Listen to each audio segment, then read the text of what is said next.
This is Eric Rutan of Cannibal Corpse. You are listening to the Scars and Guitars podcast with Andrew McKay Smith. G'day everybody, thanks so much for tuning in. I really appreciate it because I've got a ripper conversation, as a matter of fact, with Scott Edgar. He's the guitarist par excellence in Misery, Laceration Mantra, and also Motorized, which is a Motorhead tribute. And I watched them last night and they put on a fantastic show at the Back Room. Now, the catalyst for the conversation with Scott is due to my curiosity.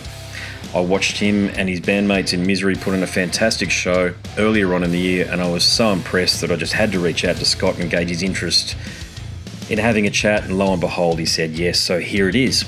I must add that this chat was recorded on the 30th of April 2023, so a few months ago, and some of the things we talk about have already, of course, come to pass. Either way, here he is, Scott Edgar. What takes up more of your time these days? Is it Laceration Mantra or Misery? Oh, I'm producing the Laceration album at the moment, so that's taking up a shitload of time. Misery's been taking up a bit too, but I think we're going to chill for a little while with the Misery stuff. And then I've just got to finish this album, and been doing the Motorized thing, which is taking up a bit of time there. So, I was going to ask you about Motorized. Yeah, is that because that's the Motorhead? Is it a tribute or is it a cover show? It's a tribute show sort of thing. Yeah. Yeah, that's cool. Yeah, we're mainly doing all the real early stuff and the Fast Eddie era, sort of a couple of later ones. But yeah, it's wicked.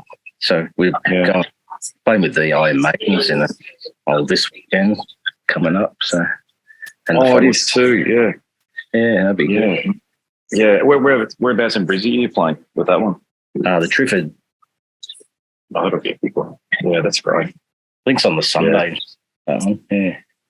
Is it? Yeah, I wonder if we've got a public holiday the next Monday after that. I might get along to that one as well. Yeah, that'd be good. Yeah. They're really good. Yeah. Oh, I've spoken to the bassist before. Yeah, I can't remember her name now, but lovely lady and great bass player. Yeah. Yeah, they're amazing. Yeah, they're spot on, hey? They do it probably. Probably the best Iron Maiden cover band around, I reckon, those ladies. Yeah, they've been doing it for a while now, eh? Yeah, they get the nuances of it, don't they?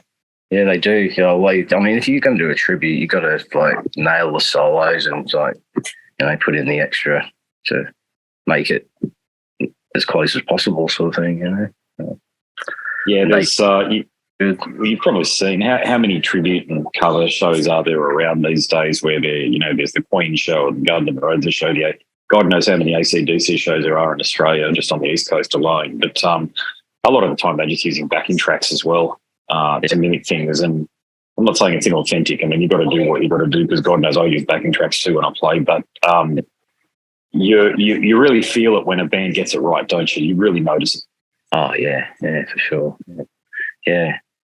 There's a band called Paradise City, I think, from the Gold Coast, the Gunners band that we played with. They're pretty spot on. They're probably the best I've seen so far. So with Motorized, is that through Pushworth and that sort of thing? Do you get booked through those guys, or is it through another agency? Oh, this tour's through Silverback, the Maiden's one, but we've done a couple of his shows in the past, so we know him, and asked us to hop on board whichever ones we could get to, basically. Yeah, that's cool. We're doing 4 shows. So it'll be good, man. That's cool. Usually, we just we don't play that often unless people ask us to, or if something comes on.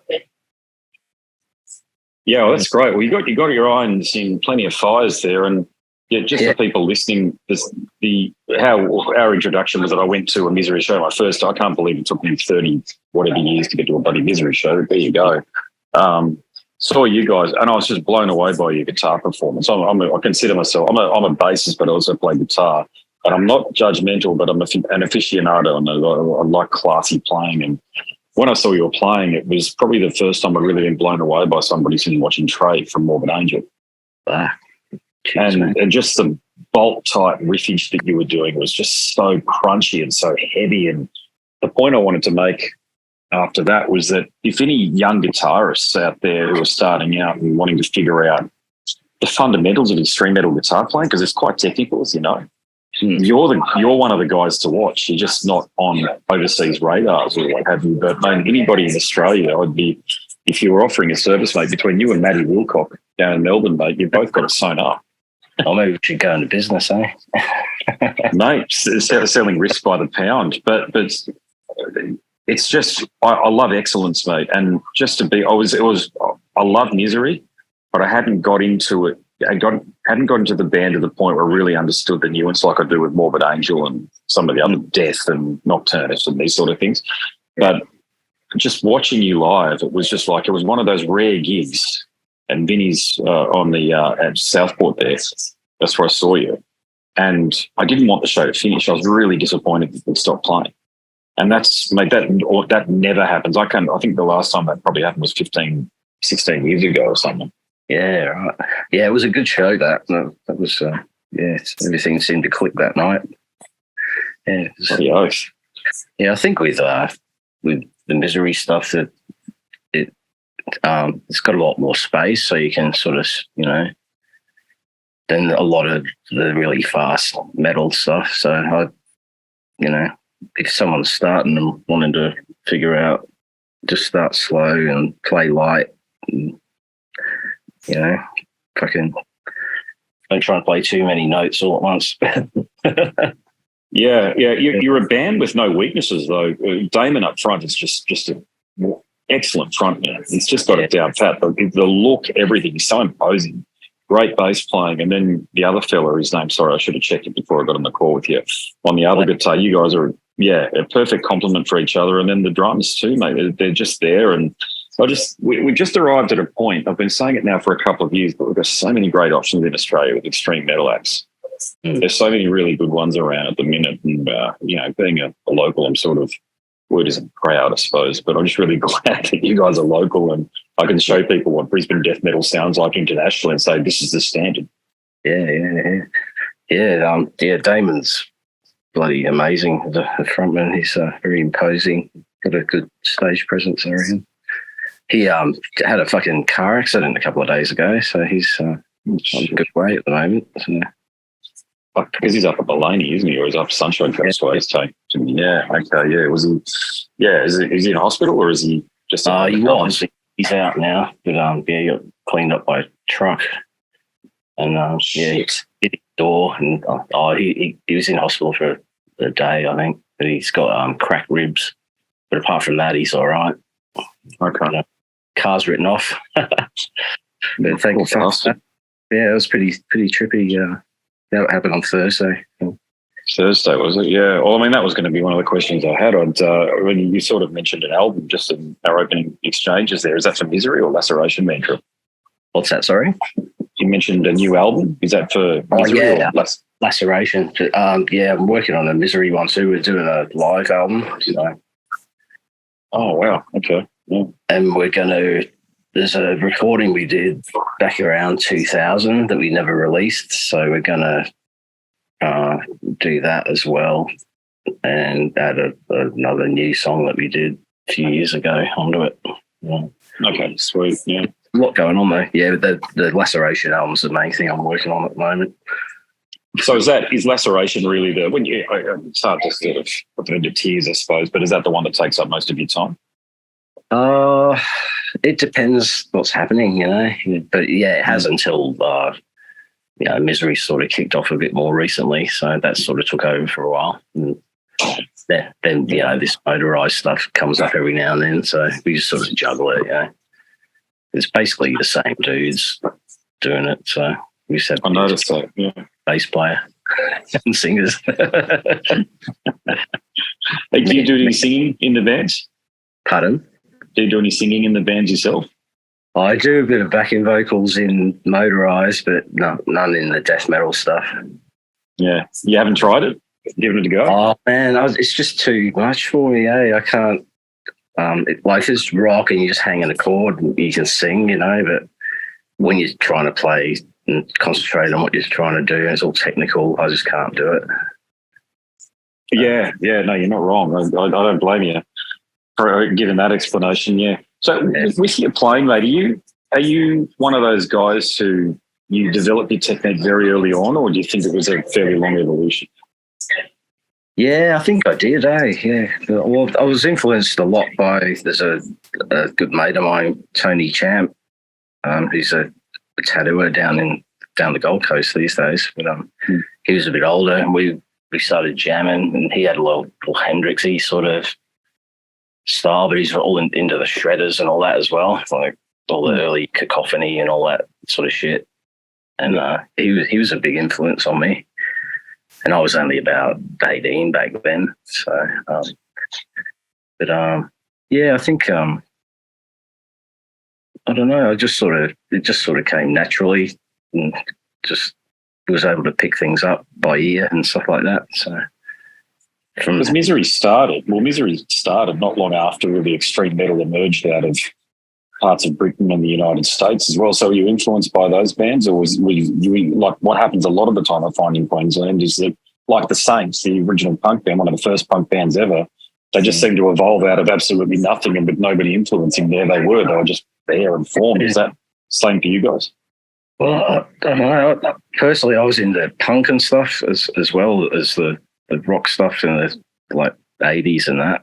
But yeah, the first thing that really made me want to play death metal was like that Morbid Angel, the early stuff they did, and Thrower, and just the heaviness of that, and early Carcass, and So yeah, we sort of heard that and went, oh well, yeah, that sounds pretty fucking cool. Yeah, decided to try and do it, you know. But we were all sort of playing. We were playing in a band called Northwinds, Damon and I, prior to that, which started off playing like Creator and the thrashier sort of shit. Yeah. And that sort of morphed into death metal as it turned into Misery. Yeah, it's interesting you mentioned punk, and then of course the great originators like Carcass and Morbid. But see, I can hear some stuff like in your riff writing. I can hear, whether it's an influence or it's just my own comparisons, Candlemass and Black Sabbath. I can hear that as well. Oh yeah, definitely. Well, that's a lot. Damon's right into. He's a massive Sabbath fan, but I really like My Dying Bride and all that stuff, and Sabbath, obviously. Yeah, there's big Sabbath influence in it, I think. What are the greatest compliments that I think I can give to you is all of your riffs sound precise, meaning that, like, when I listen to Megadeth, and Dave Mustaine's admitted this himself many times, that he was influenced by producers and even engineers, I think, like on the album Euthanasia. And it ruined some of the songs where he was told to speed it up or slow them down to fit in with the radio, beats per minute that would be played on radio. Whereas with your stuff, I listen to it and go, would I change, as a musician, if I was in a rehearsal room and I was your bassist, for example, would I say, hey, let's play this a bit faster? The answers for all of the stuff that I've heard from you is no. And that's such an important element of songcraft, that one there, that often gets overlooked by people. They just think, oh, if you've got a riff, no, you've got to actually get the riff at the right meter, the right tempo. And then that's where your crushing heaviness, I think, comes from. Yeah, yeah. And the transition between the riffs, I think, is important. Yeah. Oh, yeah, yeah. Yeah, definitely. It was like it's not an exaggeration to say that it felt like the whole room was shaking on your riff changes, because it's just this gate coming down, and you can just feel the air getting sucked out of the room and coming back in again. You know, sucked out when you stop it and coming back in when you start playing again. And there's a real art to that, man. I've really only seen all of the metal bands that I've seen, and there've been hundreds at this point. There'd be 3 or 4 that I think really get that aspect of it right. Yeah. Wow.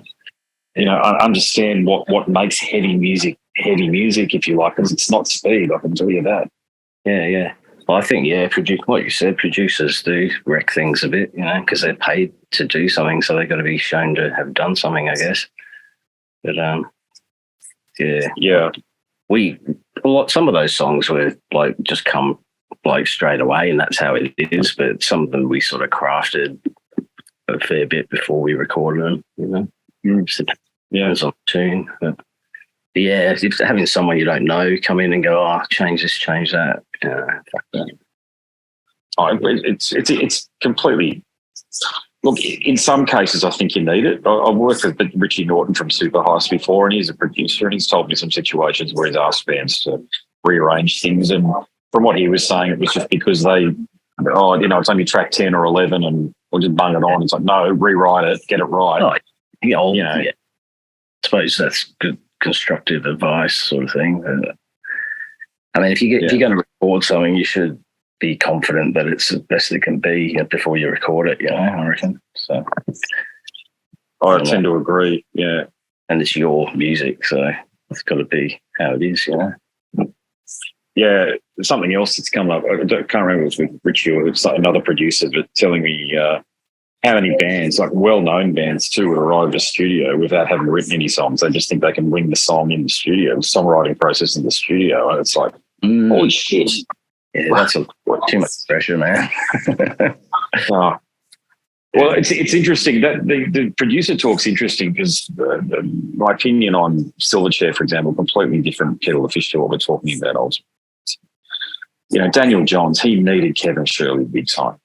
Kevin Shirley on that first album, the guys in Iron Maiden, to give you an example, okay, they heard what Kevin Shirley did on Frogstomp and said, "You're going to be our guy from now on." That's how good his work on that album was. Okay, and then listen to everything else Daniel Johns has done after that one fucking album when he was about 12 or 13 or something. It's just garbage because he thought he knew best, but he's got a mental health issues clearly. Yeah, but he needed somebody to be very stern with him and go, "No, if you weren't going off into this part of the universe, that doesn't make a lot of sense. Stay here and do this." So there's an example where a producer really works if you've got a precocious talent, but not with you guys. Yeah, it'd be silly. Just depends on the band, I guess. If you just certain chemistry, and, it just comes together, and that that's what it should be. Other times it's not quite there, and you just keep chiseling away. But it's got to be right before you track it seriously, I think. Yeah. Well, what about the lineup changes and the like in Misery? Because I've only got Encyclopedia of Italian to go by, so it doesn't look like you've had too many over the course of 30 years. No, Damon and Ant and I have been constant. Yeah, we've had a couple of vocalists and one other guitarist, really. That's it. Yeah. It's not a bad track record, is it? Yeah, no, it's been a long time, man. But that means it's a cohesive unit that's working for you guys. Clearly, I mean, it sounds like it works, and it clearly does work. Yeah. Well, we had a big break for a long time because Damon moved over to the States. He got married and stayed over there for about 10 years or however long it was. So, but when he came back, that's when I did like Laceration Mantra and all that sort of formed around then. But yeah, it's as soon as you come back, it just clicks, man. There's chemistry. It's like Anthony and I have always played together since the start, really, in heaps of different bands. He's definitely got something going on there. Yeah. With regards to your songwriting, then, how do you choose what is a Misery song, or do you just know what's a Misery song and what's a Laceration Mantra song when you're forming riffs? Yeah, well, it's sort of right with what that band is in mind, sort of. They're similar in a way, I suppose. But I haven't really written any Misery stuff for quite a long time, so wrote a few years ago that we tracked. That if I were to write a Misery song, it wouldn't probably have a different sort of vibe to it, I suppose. Yeah. And you guys work with Ian Redman a lot too, don't you, from memory? Yeah, he does live sound for us whenever he's around, but he's usually travelling all over the world these days. But, he's a good lad. Great fella. Yeah, I really like Ian, actually. I was in Cross Trigger and he recorded us back in 2010, and always see him at the metal shows, mate, and he's advocated for me on a couple of occasions, when I've was catching up with the metal church guys and stuff. It was all prearranged with the security guys. Wouldn't let me bloody up to the upstairs area in the old crowbar there, and Ian advocated for me, mate. I really appreciated that. You know, he's a bloody good bloke. Yeah. Yeah. What about with your standard of playing early on? Did you sort of have big hopes and aspirations that you could take what you were doing to the world? Was that even a thought? I don't know. We're a bit isolated out here, you know. Like, we've had a lot of interest from overseas, and we were supposed to tour America with who was it? Deeds of Flesh, I think, back in the 90s, but for whatever reason we couldn't get the cash together to get it happening. Label support, yeah, because you guys were on Warhead, weren't you? Yeah, at that time we were, yeah. In the earlier days, we were with a local label, local Brisbane label. What was I'm talking to Brad on and off, actually, about getting him on the show. Because I want to know where all the bodies are buried, if you know what I'm saying. So he's the guy to ask. But what was your experience and your memories of working with Brad and I can't remember his wife's name, but, you know, the Warhead crew? Yeah, they were great, man. Yeah, I actually ran into Rod recently at a gig, because I think he told me that Brad's living up the Gold Coast or down the Gold Coast. So yeah, and he is too. Yeah, no, they were great to deal with, man. Like, they had the promotional shit down pat, you know, and it was all going great. But then it folded, so that was that. Yeah, I think they lost. I don't know shit. Okay, this is why I'm trying to talk to Brad about things. But I was a huge fan of what they were doing. Bands like you guys, especially Revel and Blasphemy, I spun that a lot. That CD. Yeah, they were really on it. Hey, like, yeah, I was quite surprised when it all went kaput. But yeah, whatever reason, you have to ask Brad about that, I guess. Yeah. I'll have to try and find out, because I know we tried to do the magazine in the pit or from the pit or something like that. And I bought a couple of those, but then it stopped, and I don't think there was much sales on that. And look, extreme metal, as you know, mate, it's a cottage industry. It's really fan driven. Yeah. In your face. Sorry, there you go. Yeah, there you go. Good. Yeah. Oh, the good old days, mate. Yeah, that was about. I think they had like proper distribution for that, like Australia wide, and all the news agencies and all that back then. Yeah. Correct. Yeah. Well, if they were in Sydney, you could buy it. From my experience, you could get it up here, or you could get it in Melbourne or what have you. Whenever I was travelling around, a bit like Metal Maniacs. Remember Metal Maniacs? So you could get that in most places. Airports, you know, you could get it in most places, provided they were a mainstream manufacturer or mainstream stockist of goods. You know, it's But yeah, those old Warhead days. Do you think? Here's a question for you. Okay, do you sort of look back fondly on the old days as being better than what things are like nowadays, or is it just different?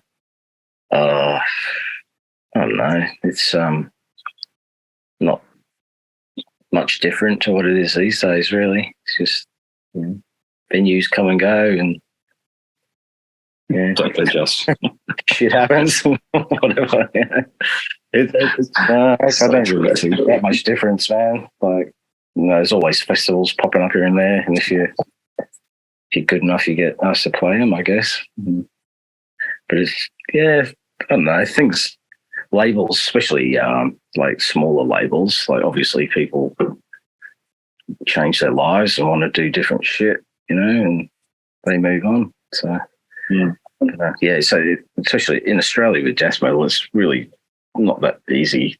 Well, it's probably easier now, but back then it wasn't easy to get international label support because they didn't want to ship you over touring, you know, everywhere from Australia, you know. Yeah, you had to do what the Destroyer 666 guys did. Yeah, you got to relocate basically. Yeah. Seems like that's the only way to be successful in Australia is to move to Belgium or Denmark or something like that, or Holland, I think, wasn't it? Those guys, and or the US. I know some people tried the US, but the US always, I keep on hearing, I used to hear a lot of stories about people going over there, the cryogenic guys who were on Warhead too. You know, when they split up, they had another band called In the Name Of, I think it was called, and they went over there for a bit and didn't work out. I'm not saying that they did the wrong things or they didn't have bad luck or good luck or either way, but I've only ever heard bands going over there for a bit and then coming back with an I assume a credit card debt. Mm-hmm. Was Sankey in that band, the drummer? Is that Cryogenic? That was Jenkins. I can't remember his first name now. But they're all up here these days, mate, all of those guys. Not all, but I think he's. I see occasionally see some Facebook stuff or what have you. And but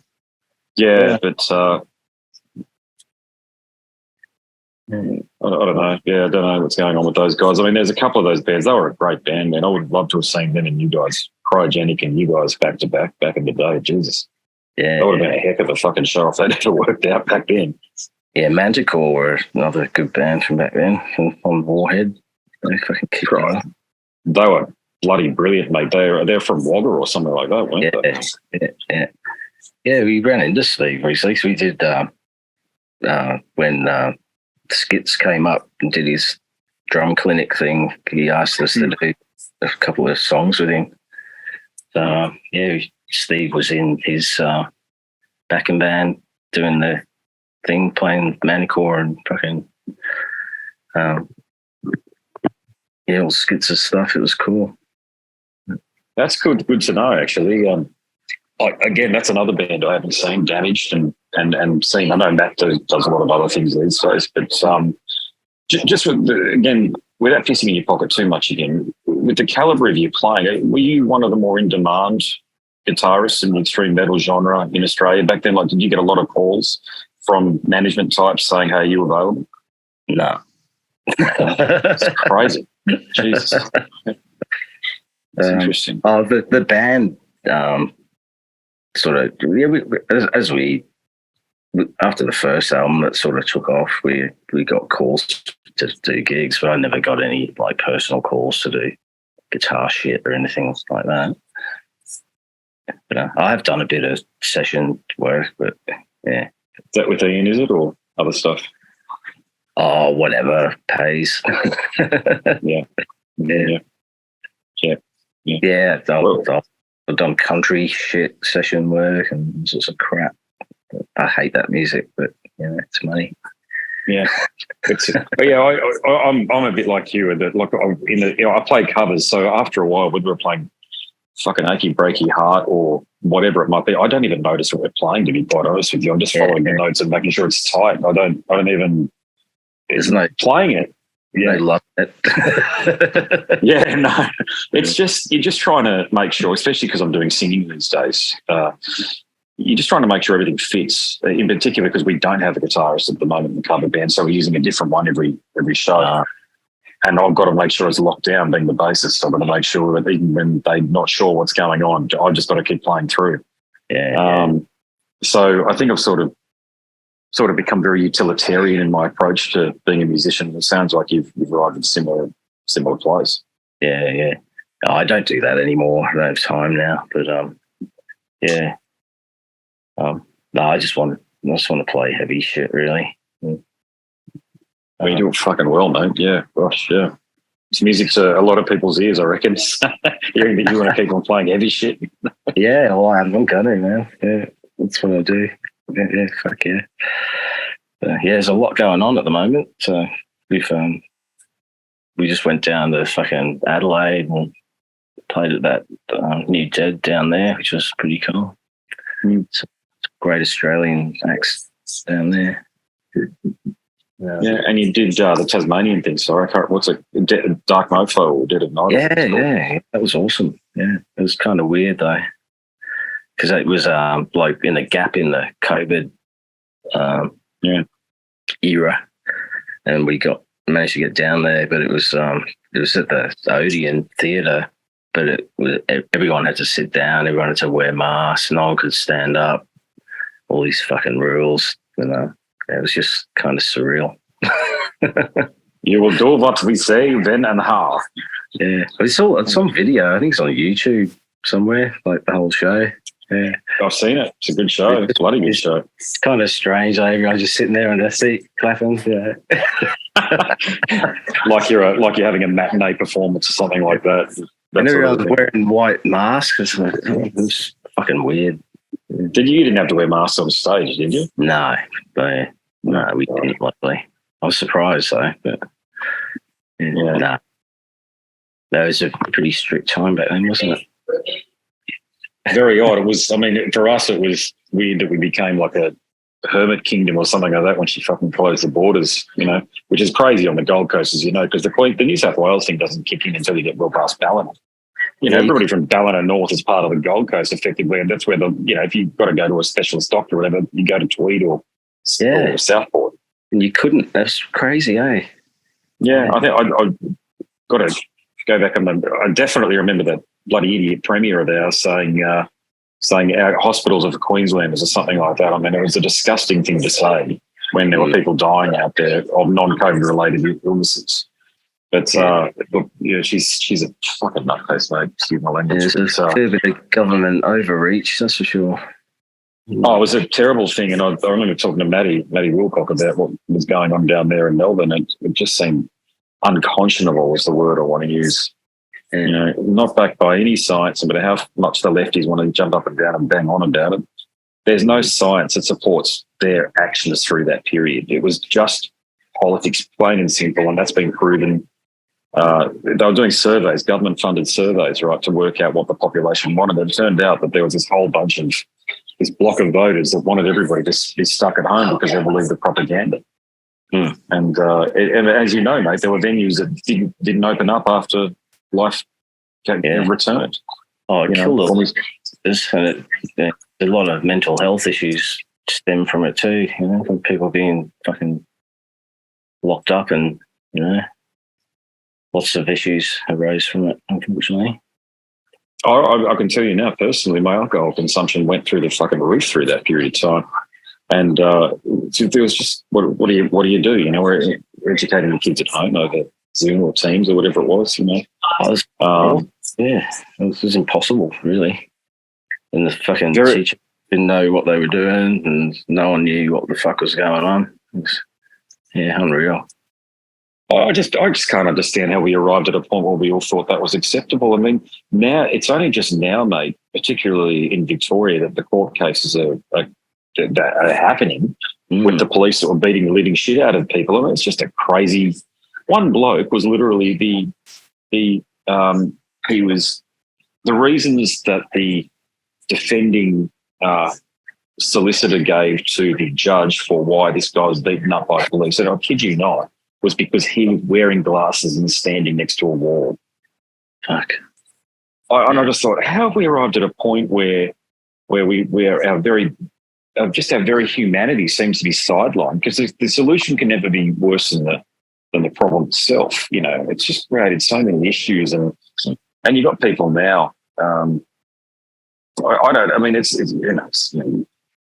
got people now. Sorry, I'll make the point is that they're so attuned to just doing what the government tells them to do. It's like, well, there's good and bad governments, guys. Have a look overseas. I mean, just about all of South America, just about all of Africa, great swathes of Asia have shitty governments in power that oppress their people. Yeah, governments are a very, very. It should be like what John Howard says. Governments do their job best in countries like Australia when the general population barely notices that they exist. Yeah, exactly. Yeah. I spent some time growing up in Africa, so the governments there were corrupt to the extreme. But I don't think it changes too much. No, well, as you know, how many South Africans are moving have been for the last 20 years. We had them moving next door to us a couple of years ago. Lovely couple, but they were shell shocked, mate. They had PTSD, and they just the stories that they told me, mate, about they simply couldn't. They arrived at a conclusion. They simply couldn't have kids in South Africa. It was just not. Forget about not safe. It was just irrational to do that. Yeah. So they moved over with virtually nothing, and he was a cabinet maker, so he just used his hands to start building a life for him and his wife, And eventually now they've got lovely kids, mate. But it's I do a lot of swimming, and the lifeguard at Pimpama there, she's South African too. Yeah, she got out when she was 16 or 17. Yeah. Of South Africa. It's extremely dangerous. And just the media, being the fucking media, mate, they don't, it's narrative, it's not news, and it hasn't been used for a long time, as we know. It's just narrative. Yeah. And they tell a story that they want to go out there. I think countries like South Africa, they should go back to black banning their sports teams. Yeah. Saying until you have a social welfare policy in place where people aren't judged by the colour of their skin, which is what's going on over there, so you can't compete. Yeah, it's fucking crazy, eh? What can you do? Mate, we've got the music. I think that's why I like music so much, because there's a bit of an anchor in this crazy old world, you know. And it's a good outlet.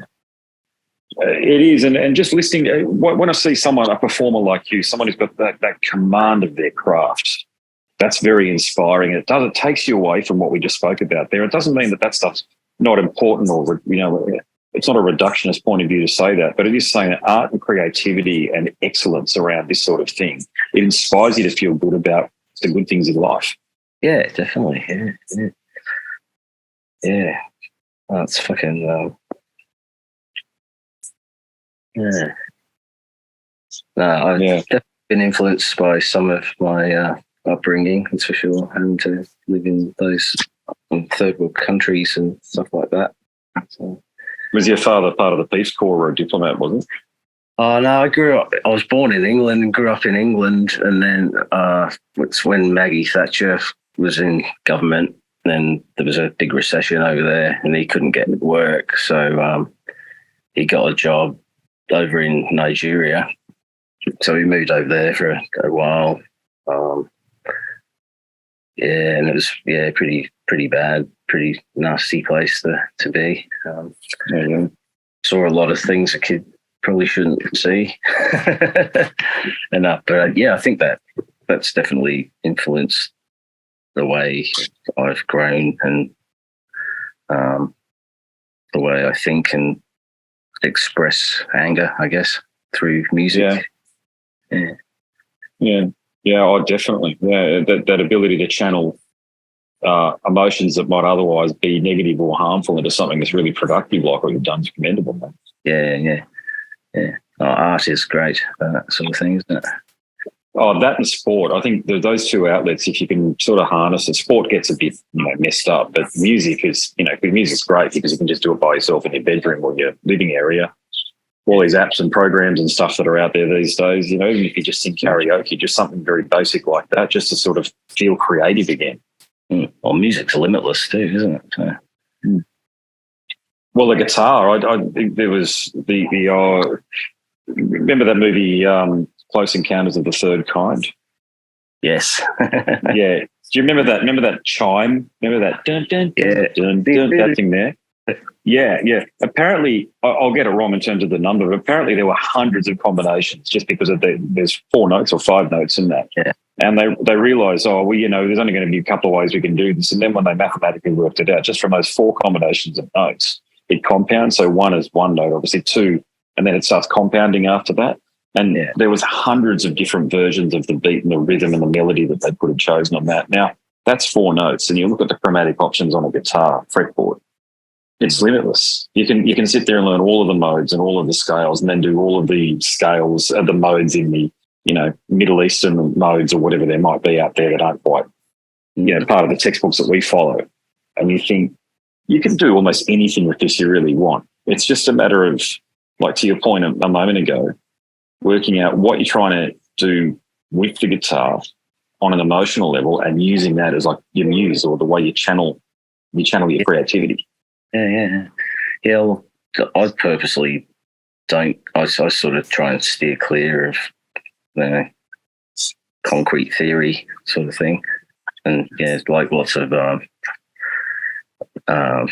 sort of weird modes and Eastern sounding scales and that sort of thing.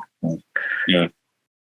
And later on, I went on to study a bit more about normal theory, but I've always really dug that sort of weird, sort of minor, weird fucking sounding shit. Yeah. The other guitarist that comes to mind when I was watching it was Jeff Hanneman. Yeah.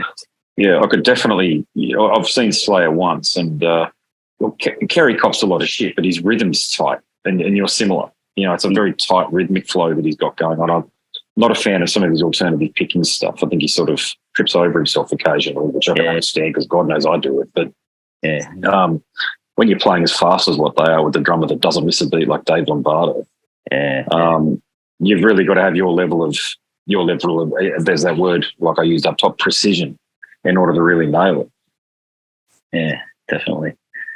Yeah. Oh, it's good to just play outside the box a bit too, though, not fucking just copy shit that other people are doing. I think that's important. There's too much shit that sounds all the same these days. Well, always has, really.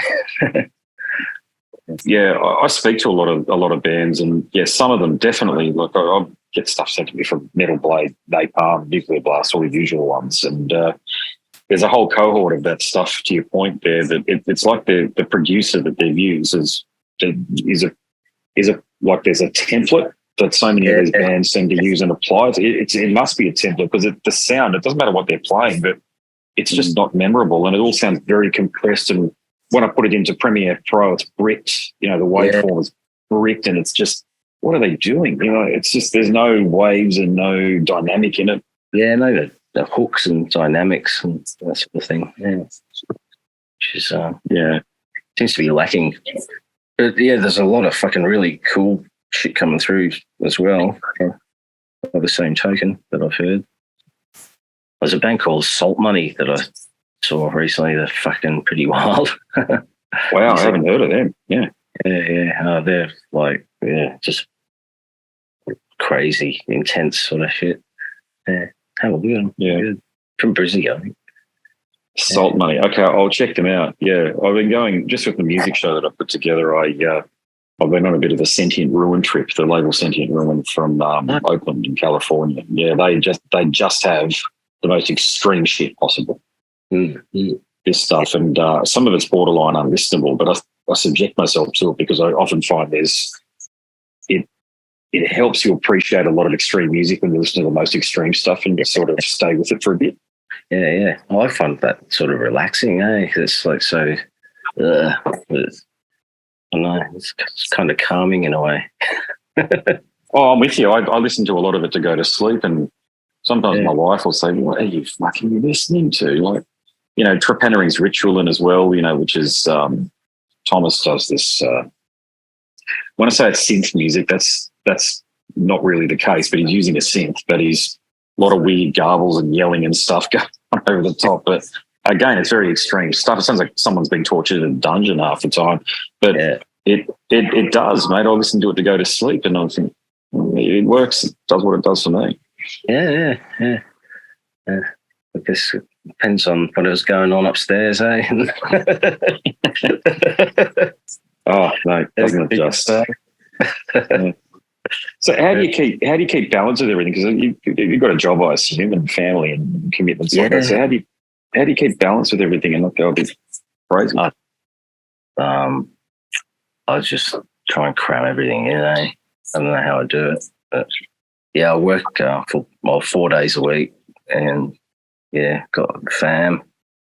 But the kids are pretty self-sufficient these days. Yeah, I don't know, man. Just got to structure it, I guess. And it's not fully constant all the time, which is a good thing. Like, I'm not away 3 months at a time. And it's just sort of weekenders and shit. So I don't know. We cram it in somehow. I guess it helps that like the bands I'm in have interchangeable members as well, so we can sort of figure it all out pretty easily. Yeah. What do you do? I just love. What do you do for a day job? What's your day job? I'm a graphics dude. I work in communications at a community service org. So we do the same job. That's interesting. Yeah. But I'm more of the publication side of things. Like, I do websites and annual reports and print. Yeah, same. That sort of stuff. Yeah. I work for I don't hold it against me. I work for the Uniting Church, and I work for the synod there, and it sounds like I do very much so. I do all the bulletins, and I can do the websites. It's just we're sort of going through a streamlining process at the moment, but I do all of that sort of stuff that you do, and video work too, and podcasting. Obviously, I put the podcast together for them, and I'm a journo, right, by trade. I went to Bond, so Cool. I just you know how journalism and communications is these days. If it's anything to do with anything that someone reads or looks at, that's us. Mm-hmm. Yeah, and I don't think we'll ever be short of a gig. No, it's fucking changing and morphing, eh? Like, you've got to know how to do fucking everything these days. You're a photographer, videographer, fucking graphic design, fucking comms person. But you're not wrong, yeah. It's challenging. It's good. Yeah, I dig it. You keep your brain active, eh? And just keep fucking... I think these days I'm so used to, I wouldn't call it multitasking, but like a lot of dynamism in the work that we're doing, meaning that one thing can be answering an email, and the next task is putting together a video, and then the next task is writing a news media style article to go on Journey Online, which is the online publication for the Uniting Church. Yeah, there's no one day. I'll probably do about 7 or 8 things in any one day, and they're all at 90 degrees to each other. They're all very different. All the tasking is very different. So I enjoy it, mate. I'd be, if I didn't do this job, I don't know what I'd do, mate. I enjoy it too much. Yeah. I like the way it's different every day, and there's always something happening. Because I'm at a community services org, and I sit with some of the teams. We have clients coming in and out, and so it's all go. It's pretty cool. No, that's cool, mate. Yeah.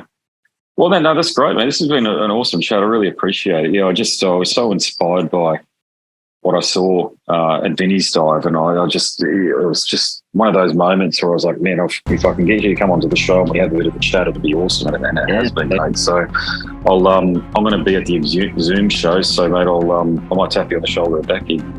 Yeah, cool. All right, man. Well, thanks for having me, eh? Well, there you have it, a chat with the mighty Australian extreme metal guitarist par excellence, Scott Edgar. You really have to watch that guy perform live to understand why I'm so impressed, because he really puts on a show within a show. Love watching his bolt-tight riffage. It's just so tough. Would love to be able to play guitar like that, but his technique is born of many, many decades experience, and also some very obvious natural talent.